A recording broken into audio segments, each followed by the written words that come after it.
Okay, hello everybody listening and welcome to the very first episode of the Paving the Ways podcast. I am really excited to introduce you to my first guest, and that is DOOLIN. Gray is a transgender embodiment and sexuality mentor and intimacy expert, and they are helping people experience more embodiment and intimacy in their lives. So welcome to the show, Gray. Thank you. I'd like to start by asking you about your radical way of living.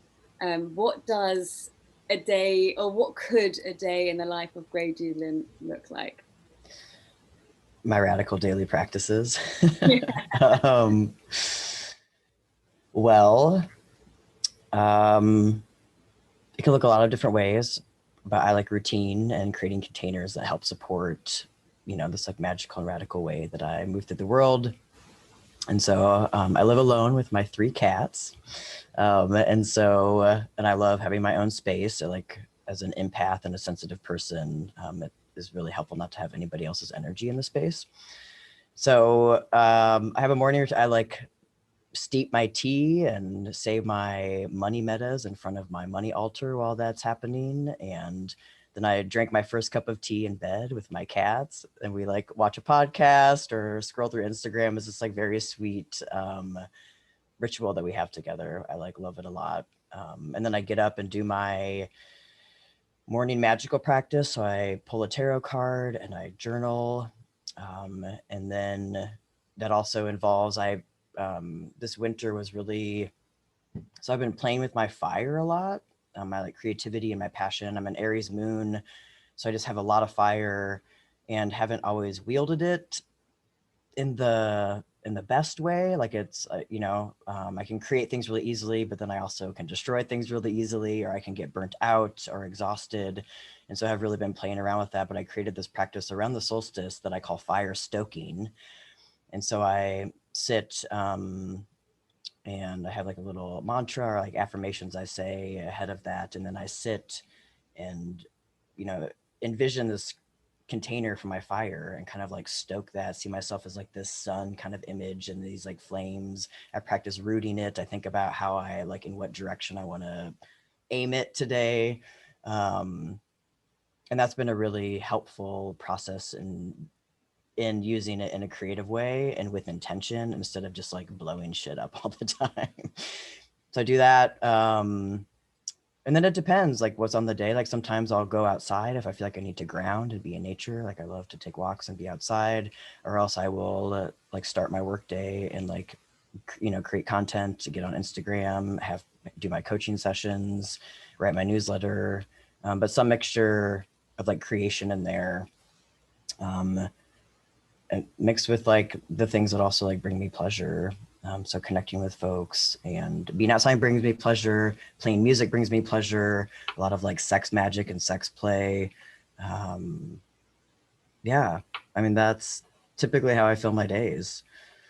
Amazing. Sounds very exciting and blissful.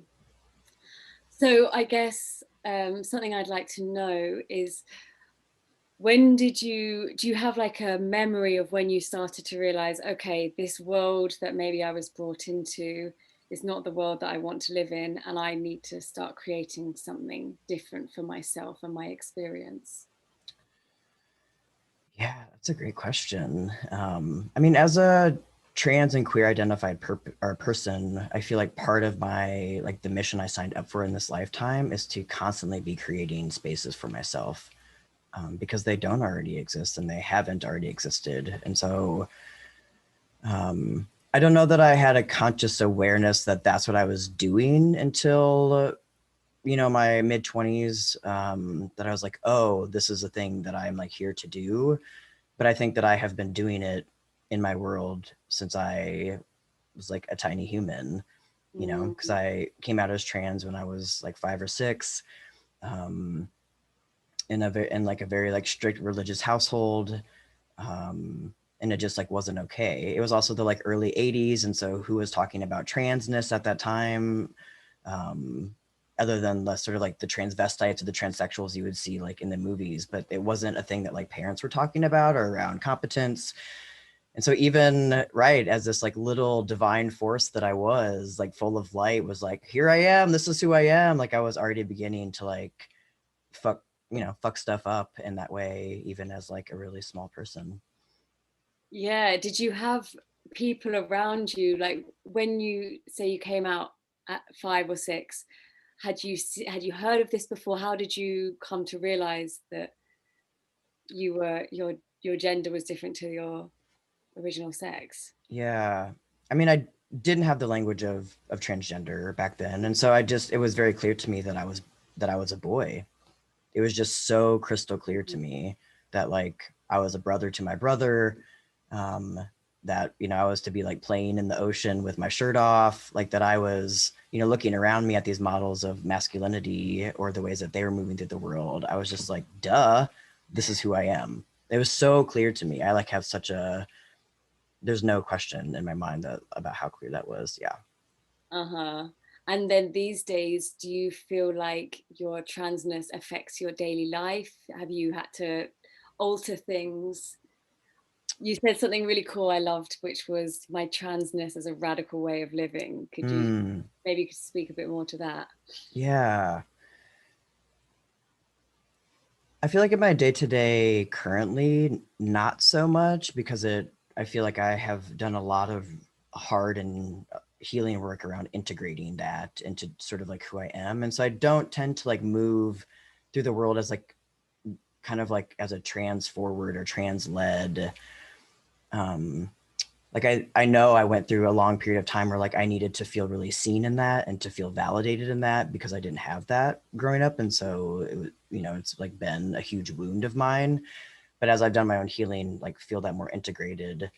However, I think transness is it's like such a gift. I think that folks who are trans are in this world, like we have an incredible capacity to hold and walk this middle space that that just that other folks, I think that they also have the capacity, but we're sort of forced into it to be like, okay, and reconcile these, polarities of this gendered energy.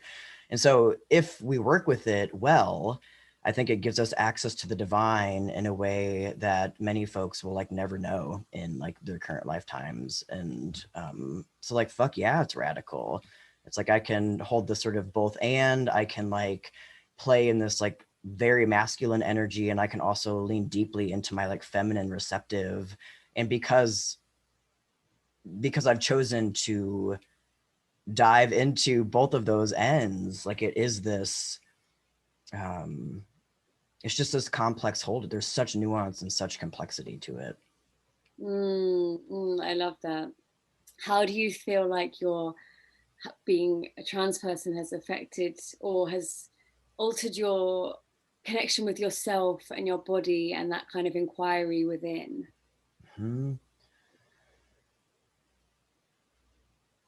I mean, I think for most of my life, it kept me separate from myself, because the sort of the original wound was that I was unacceptable or unlovable or wrong in some way because I was trans. And so to integrate that meant that I would have to face just like deep amounts of self-hatred that I had internalized from both the world and my family and people close to me. And so it was a lot safer, I guess, or I coped the best way I knew how to keep distance from all of that pain through like a lot of mental health issues, a lot of depression. Like I had severe addiction in my like late teens, early 20s. So that was something. Just I found all of these ways. I was a lot heavier than I am now. Like I found all of these ways to like continue to put distance between like my core self and sort of like who I was out in the world. So there was like so I came out as trans super young. That wasn't okay. So I sort of like repressed that and like tried to live as a cis woman for most of my life. And then around 2013, I guess about 8 years ago, like came back out as trans. And then that was the time that I really chose to do the healing required to like come back home to myself and to my body. And is that healing that you did with yourself now part of what you offer to others? Yeah, absolutely. Yep. And I was really focused on working with like queer and trans folks for a while, and I have broadened that because I think that all of us are disembodied and disconnected from our bodies in certain ways. And Yeah. so like it's not just specific to trans people. I think that, there's a different kind of wounding because it doesn't feel safe at all to be at home because society has made the trans body bad in a lot of ways. Mm. So it's a particular kind of like flavor of that wound, but all of us are disconnected. And so the central theme in my messaging is this relationship and intimacy with self, about how can we reestablish this relationship with ourselves, first and foremost, to then move out into the world and relate with other people. Yeah, it's something, it makes me think of something that's been on my mind about working with people that maybe have had similar journeys to us, maybe cis men wanting to work with cis men, or um, people with depression wanting to work with others with depression, have also been through the similar addiction. And I think that there's a lot of benefit in that. But then there's also just these sparks in people that maybe have had a completely different life story to you, but they have the medicine that you need. And it's finding the balance between like niching an audience, like finding a niche and just saying, this is me. If you want to work with me, then all is welcome. Totally. And yeah, I think I found in the evolution of my work that because of the healing work I've done and sort of the cleanliness of my energy and this integration of the divine masculine, that like who I'm attracting are like a lot of women who like want to heal their relationship to masculinity. Mm-hmm. Like but because of the work I've done, that's the part of the medicine that I'm able to like provide and to give. Yeah, I've been to a lot of women's circles, and you do sharings and things like this. And it got to the point where I was like, I don't want to only speak to this with women. And it was almost always cis women. And then opening circles to all genders and having this conversation with everyone was really profound for me, because I can't heal my relationship with the masculine without inviting in male bodies to that conversation. 100%.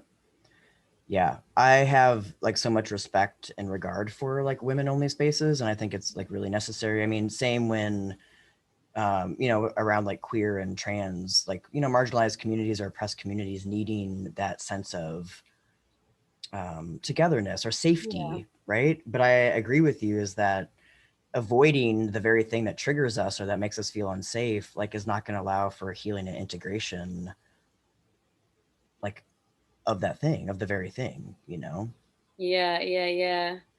It's kind of like having a talk about race with just one race. Yeah. We all Yep. need to be invited. Um, and the intimacy with self that you've spoken about, what does that look like, feel like for you? Like, how do I practice that in my own life, or how do I teach that, or Yeah, both? if someone said, if I asked you what it is intimacy with self? Yeah. I mean, I think in its simplest form, I'm talking about embodiment, which to me simply means being present in the moment with the sensations that are currently happening in your body. Like, it Yeah. doesn't need to be any more complicated than that. Um, but again, so many of us are like disconnected or disembodied in particular ways, depending on our traumas or, whatever the ways that we relate to our body, that either we don't have sensations or we're afraid to feel certain sensations or we're confused about them. There's just a real disconnect. So there's no presence happening. But we're trying, we're creating our worlds all the time, but we think that we aren't, that we like need these outside things, or we're looking to outside relationships. We're always like looking externally to get these things, when it's like, yo, come back right here. That like all you need is to understand what's happening here, to then go outward and create these things in your life that you actually want. Yeah. And I think that the journey inwards is so important for people building the life that they want, because I'm very pro people making up their own rules and doing things how they want to do rather than how society or family has shown them. But often I think people don't even know what they want. They don't even know what's possible. They don't know what they need. And the inquiry within, for me, has been so important in finding out what I want, and then having the confidence and the security within myself to go out and get it and build it and ask for it and receive it. Yep, absolutely. Yeah. I mean, so many of us are just kind of like status quo moving through the world, and we've adopted these wants and desires because we think that we should have them, rather than using some discernment or some like real exploration around like, what do I actually want? You know, does that desire belong to me, or is that something that my family told me? And once I like get even beneath that, how do I sit in the fear or even the like terror that can come up when I'm like, oh shit, like that's what I want. That's what my desire is. And now that I am facing myself, I either have to make the choice to not listen to that and to avoid it or deny it, or to like take the steps to like welcome this thing in and receive it. And it's going to change. It's going to change something, my life in some way, you know?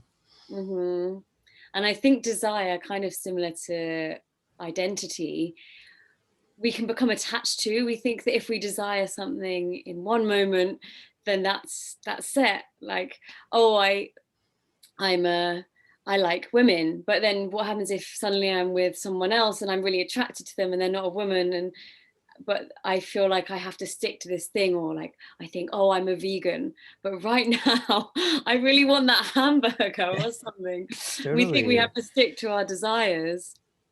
And I think that a hugely freeing thing for me was realizing that my desires are changing all the time.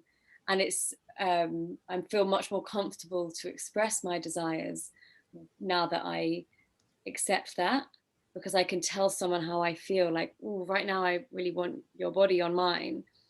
But the next day that doesn't mean that I want it again necessarily. Yeah. Yes. Yeah.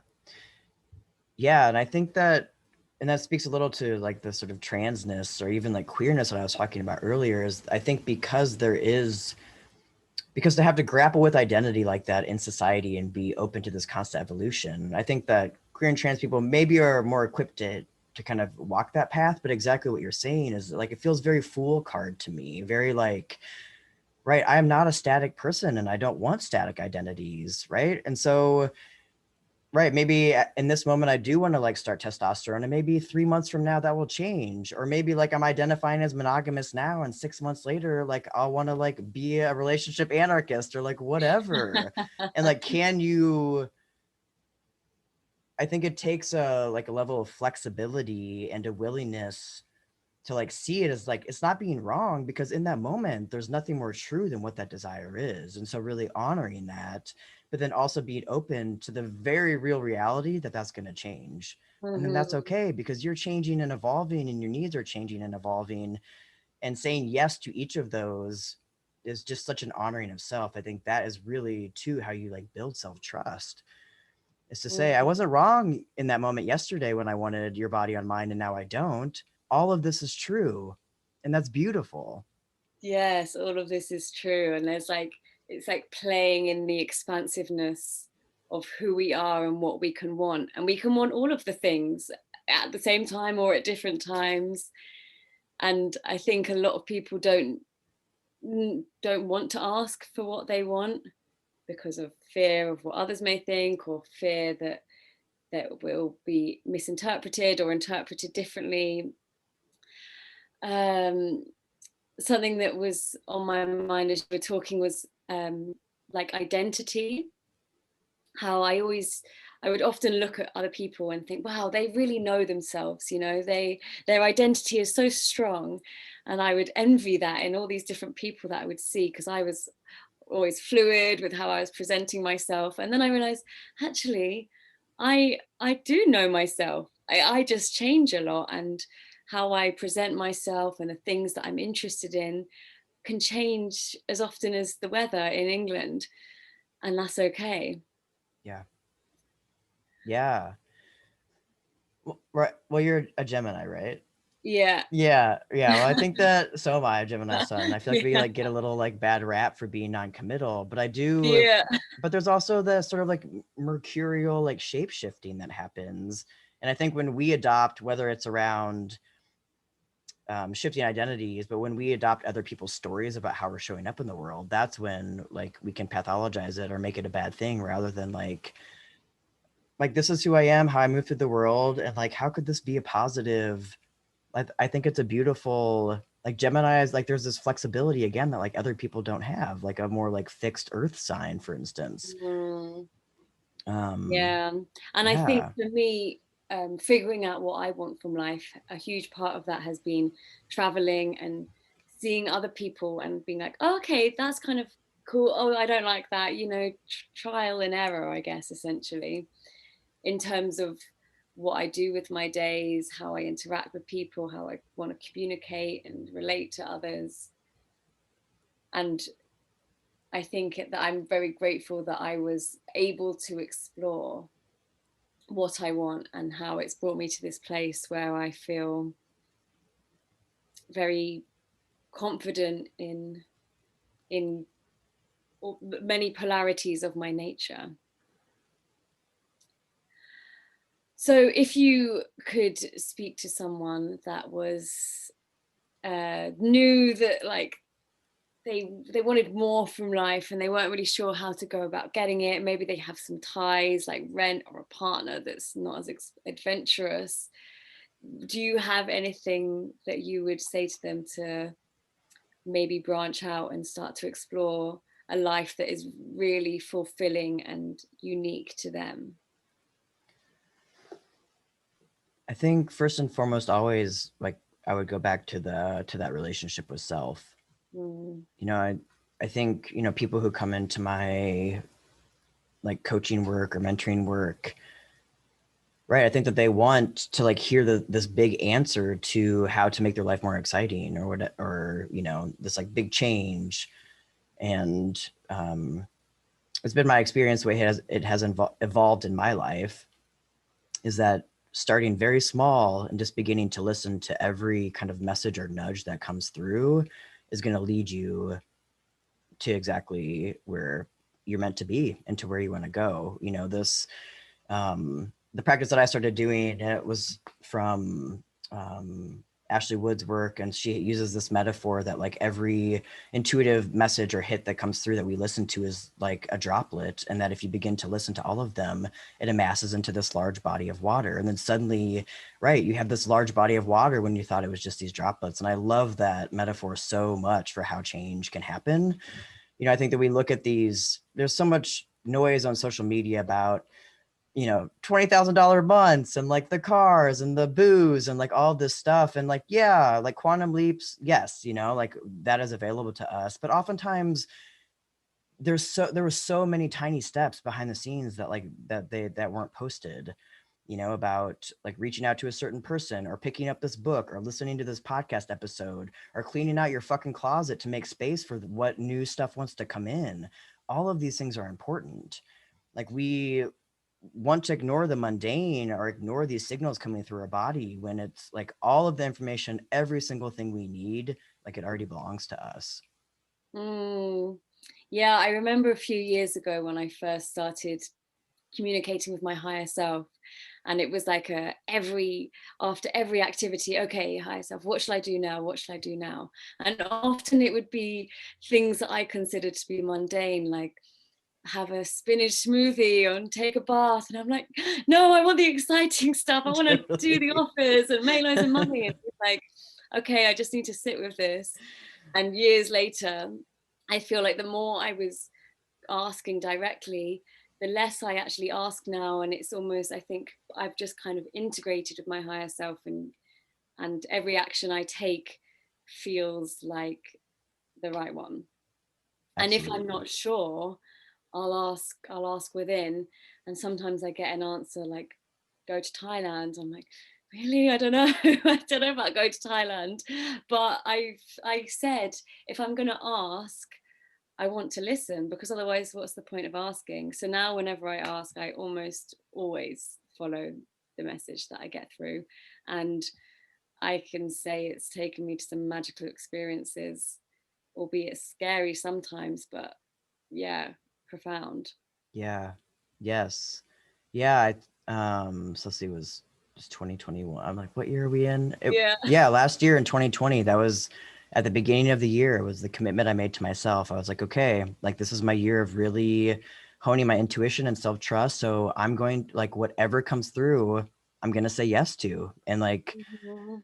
because, you know, for most of my life I had tried this other way, or I'd like sort of dabbled in spirituality, or like, you know, tried to like sort of assert my will, and just like I was feeling frustrated in a lot of ways. And so I was like, what's the one thing I haven't done, which is to like say yes to all of this wild shit that some of it seemingly makes no sense, you know? So I said yes to everything. And it, I mean, the results and where it has led me, I'm like, there's no other way to live. Like it's a very like spirit led, magical, like sort of like full of wonder existence, you know? Yeah, yeah. I was thinking today on my walk, I was thinking, wow, I'm so lucky to live the life that I do. You know, I work 5 to 10 hours a week. I love where I live and the people that I spend my time with. And then I reminded myself, Georgie, you didn't just stumble into this life. You took the risks. You followed your heart. You listened to your intuition. You did the things that scared you over and over and over again. And I'm such a big advocate for pushing your comfort zone. I think that that is the best way to expand who you are, your experience of life, for just general enjoyment of this life that we're living, comes from doing scary, slightly uncomfortable things. Yeah. And stuff that like to the outside folks like looks kind of wild, or like it doesn't, you know.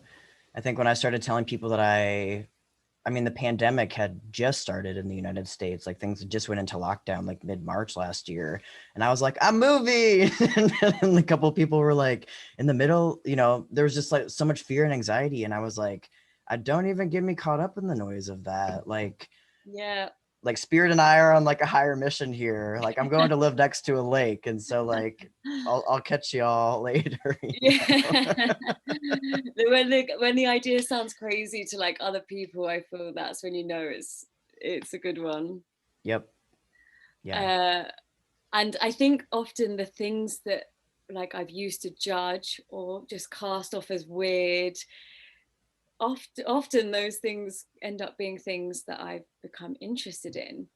Like kink, for example, would be like, oh, that's for, like when I was a teenager, it was like this weird thing that I would see in the sex shops in Soho. And then eventually leaning into those judgments that we see within ourselves can really open up to whole new perspectives and ways of being. Absolutely. Yeah. Yeah. Hmm. There was so many little thought tangents that I had whilst we've been talking. So where would I like to lead this now? Um, so the journey within is one that's very close to my heart. I think it's, of all the kind of spiritual development and self-development work that I've done, going inwards and listening to the sensations in my body has helped me figure out what I want and need, as we've spoken about, um, has brought me so much like confidence in myself, and I feel very invincible. Like I know that if I'm going into a situation that seems maybe the unknown, I know that all I have to do is like sit with the sensations. It's not a fear of rejection, it's a fear of feeling the sensations of rejection in my body. For the audience, me and Gray met in an online community called Wealth, which, if you haven't heard of Carolyn Elliott, I highly recommend checking out her work. And she speaks a lot about leaning into these uncomfortable sensations which I think can sometimes put us off exploring new things, because we're so worried about feeling uncomfortable. We're so worried about making others feel uncomfortable. Also, we don't want to say the wrong thing. We don't want to say too much. We don't want to share. How has this work of like stepping into uncomfortable sensations showed up for you recently or throughout your journey? Yeah, that's a great question. I mean, likewise with you, I mean, I feel like wealth has been an unbelievable playground to just, you know, because of the curated spaces to explore that, and then taking that into my own life. And I don't think that I realized that that's what I was doing prior to wealth. Like I wouldn't have called it that. Like I would have called it like healing or like, you know, being embodied. Um, just because my practice of mindfulness and like sitting with the deep feelings of self-hatred or low self-worth. I mean, that's some like real shadow that I have transmuted in my life, you know, just like hating myself so deeply and just allowing myself to feel that, not needing to have a story about it, and like moving that through. And so that's sort of like prior to healing, or prior to sort of like recently when I was like in the midst of doing a lot of like real like trauma healing and moving that stuff up and out of my body. But recently, I mean, I also play with rejection a lot. Like, I am setting these goals recently to like how to like this week. My goal is to be rejected 5 times. And so I'm actually seeking it out. I'm like playing around with this like rejection slut identity a little bit. um, and also a very real thing too that is also related to sort of like trauma body, as I am creating a more and more expansive world, as I'm calling more money in, as I'm calling more love in, just like all of this abundance. I'm having to sit with this sensation of overwhelm, which is one of my like trauma responses and very like root chakra related. And so I mean, this week, for instance, I mean, yesterday, like so when that overwhelm comes up or I feel kind of like flooded or like it's too much, I would like pause and take time out, and it's become part of my daily practice to sit and endure, just to literally sit and endure feeling like I'm going to be like annihilated by these things that want to consume me, and just to allow myself to be overwhelmed by that. And oftentimes like release will come with that, you know, like a lot of like, so I'll cry or just like let myself kind of shake and move it through. But I'm literally increasing my body's capacity to hold these other things by moving the sensation of overwhelm out. I mean, it's beautiful and powerful. And like, this is the power that we have to shift our experience. We just have to be willing to sit with those. I mean, I don't like it. Like, I feel overwhelmed. I feel exhausted. I feel irritated. I feel triggered. I feel like no one fucking talked to me. Like, it doesn't feel good to feel it, but I know I'm committed to the practice of it and devoted to myself, and know that that transmutation, that alchemy, that when I sit there on the other side of that, like I'm going to let in the stuff that I want to be letting in. And like that, Mm. and it, and like the magic of that is like almost like the other night, it was like almost instantaneous. Like I've in the past few days I've done a lot of sort of expanding my capacity, and there was one night where this like text came in suddenly, and I was like, well, here's more of this in my life. I literally just like cleared space for it, and then like vacuum just like sucked this stuff in, you know. So it's, I mean, that's just like, that's how powerful we are. That's literally how powerful we are. Yeah, yeah. The getting over the fear of rejection and the fear of failure is so empowering, because it's like, it actually doesn't matter. So I can tell this person what I want, and it doesn't matter if they say no, because I'm just being truthful. If I'm in my truth and expressing that, it's like I feel untouchable, because whatever they say, I can just say, well, I know that I was just saying what was on my mind. Yep. The rejection thing has been quite an exploration for me as well this year. Like, I've really been branching out, asking people um, on like dates, and just things that I would never normally do. Sometimes receiving yeses, sometimes receiving nos. A couple of weeks ago, I asked this guy that I met twice if I could move in with him, because I was trying to find a place, and in the end we decided together that it wasn't going to work. But then 2 days later I found this place that I've just moved into, and like going into those uncomfortable places seems to then expand my ability to receive and to feel all of the other things like pleasure and abundance and bliss. So it's a really cool journey. Yeah. And not for the faint of heart. I mean, that's why like many or most people don't do it, is Mm, because, right, it requires, I think it requires a sense of like sort of anchoring or like steadfastness in self to know and to not identify with the sensations that come up. To be like, you know, if it is a no or there is rejection and it hits a particular wound or whatever, that like I can feel the sensation of that, but it doesn't have to mean anything about me. yeah, and I don't have to run away from it or avoid it. I can just, when I look at my sensations with like the curious mind, it's like, oh, they said no, like my heart is doing this and my stomach is flipping around. But the more I can observe it with a like non-biased eye, it's like, wow, I feel really alive and kind of turned on, as I see this Yes. existential kink. And then everything becomes a joy. There's no like desired outcome. It just reminds me that life is an experiment. It's an experience to be played with. Well, it's all information. Like that's, I think in listening to my intuition or talking to my higher self or whatever you want to call that, is that even if what I feel have felt called to, you know, ends in rejection or the outcome, not the outcome that I wanted, there's still like, it is still in service of like where I'm headed next, you know, even if it was to like do a little cleaning out of feeling rejected or a sense of failure, if that was what was meant for me to come from that experience. Like just because we listen to our intuition doesn't mean that the outcome is always this like loads of money or the perfect roommate or a lover. Like no, like not at all. Yeah, yeah. It's like the humans some humans sometimes fear mistakes, or we're told that like you should avoid them at all costs.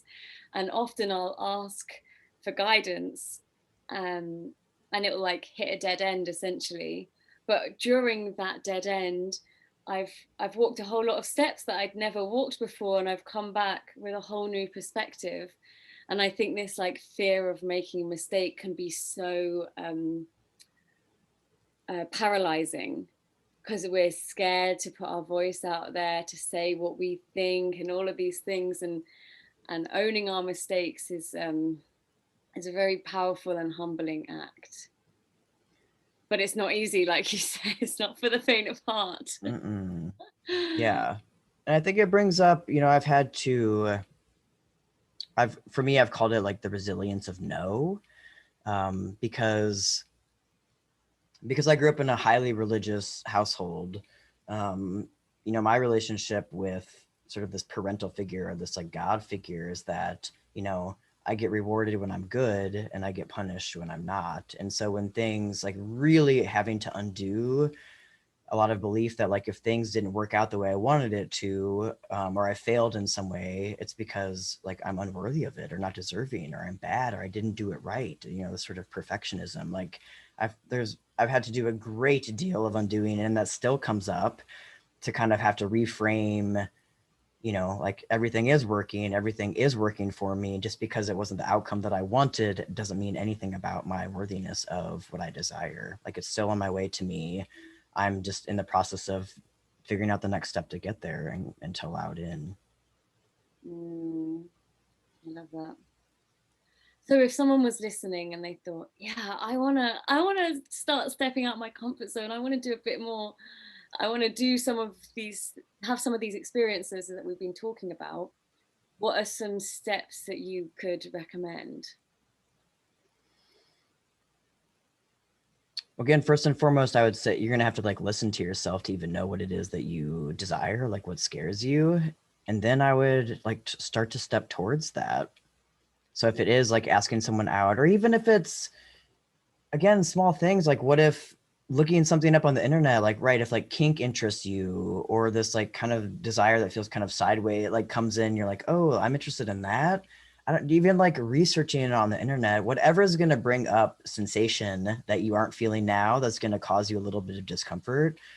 Like that's a really easy way to lean into it. And I think like playing around with, before ever bringing other people into the mix, you can do all kinds of sensation play by yourself. Like, and it doesn't like, you know, I know that there's like sensation play in the kink and like, and it can be sexual, but even beginning to like find your edges in place, like whether that's stretching your body or using like coal, like ice cube, like whatever, that's especially if you come from like a history with a lot of trauma, when we tend to like, because we're so easily activated, we don't want to bring in a lot of extra stimulation, but beginning to increase that capacity and what your body and your nervous system can actually hold. Like just begin, bring playfulness to it. Bring, like, this doesn't all have to be so fucking serious all the time. Yeah, I'm very much, or I was at one point, very much spiritual, heady, like intellectual explorer of life. And I think I probably dismissed the profound effects that like physical activities can have. Like 6 months ago or something like this, I got a bicycle, and it taught me so much, like cycling uphill and going through, and that pain and the burning and all of that. And the more that I can get up those hills and sit with that discomfort, it's really then transformed my mental ability to do the same thing. And I think it works in both directions, whether you start with the mind and then it affects your body's capacity to feel this discomfort, or you start with even something simple like sports, or kundalini yoga, where you're doing those repetitive exercises. Mm-hmm. I think as well, for me, my journey into my body has allowed me to see the difference between when it's a no, because it's like dangerous, or it's just like really way beyond my boundaries and I do not want to do that, or it's a no, I'm like, I'm kind of, but I'm scared and I don't want to. And for me, I've traveled alone a lot, and that was a really important lesson, because I was needing to figure out if I had an invitation from someone to go and do something with them, whether the no was like just because it was out of my comfort zone, or whether this was actually something that I shouldn't do. And that self-inquiry and self-reflection and beginning to understand the reactions within my body really expanded my awareness of what intuition even means. Mm-hmm. Like, the body is my guide now, my reactions. Yep.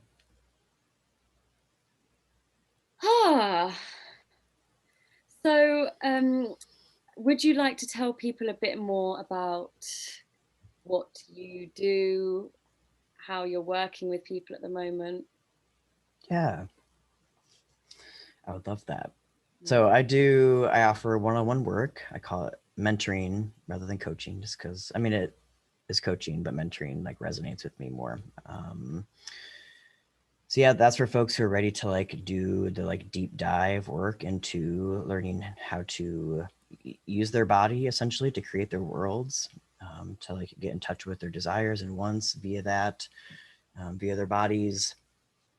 And I also I'm super excited about this workshop collaboration series that I'm doing this year called Embody Desire. And so we have the first quarter planned. And so January, we're doing breath work. So I'm teaming up with embodiment practitioners, because one of the most frequently asked questions I get is like, what embodied practice will work for me? And I'm like, boo, I don't know. Like, let's figure it out. Let's play with that, Like, I know what works for me. We have different bodily systems. That's the beauty of, it's the beauty of being a sovereign being. so we have breath work, and we're doing yoga in February, and dream work in March, which I'm really excited about, and vocal alchemy in April. And then I have I'm working on planning the rest of the year right now. So if folks, that's like a really good way to come sort of get a taste for my style and the work that I do as it relates to desire, and also practice getting in your body. If that's a question you have about what works, or you like have done these practices, tried yoga or physical activity, and you weren't really into that and want to try something different, this is sort of like a buffet of embodiment practices that folks can try out. And then I also offer this experience monthly called the Grey DOOLIN experience, which is it's a really, again, like low stakes way to, as an introduction to my work. We play with energy, we play with sensation.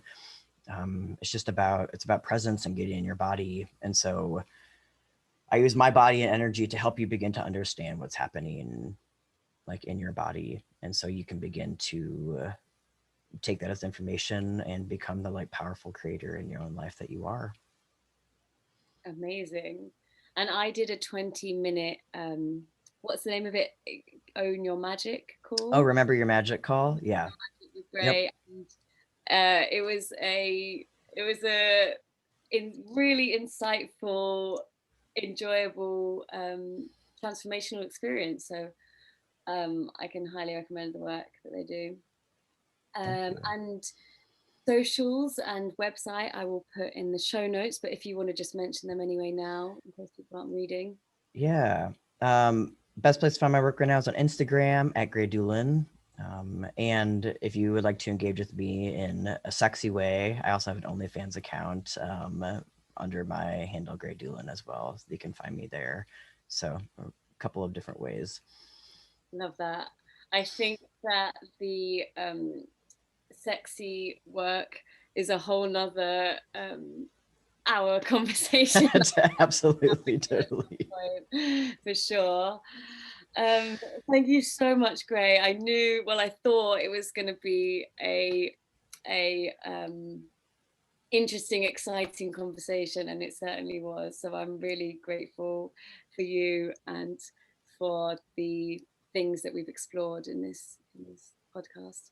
Yeah, thank you for having me. It was such a pleasure to talk with you. You're welcome.